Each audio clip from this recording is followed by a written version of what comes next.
Es una limpia para despojarme de todo lo malo y en estos 2 años de pandemia pues mucha gente murió y hay mucha gente enferma, mucha gente se quedó sin trabajo.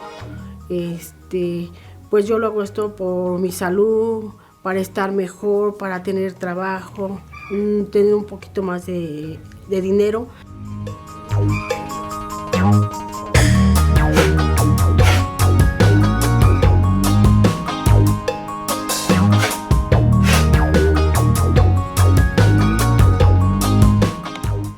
Creo en las limpias y creo que es importante hacer una limpia que es de fin de año.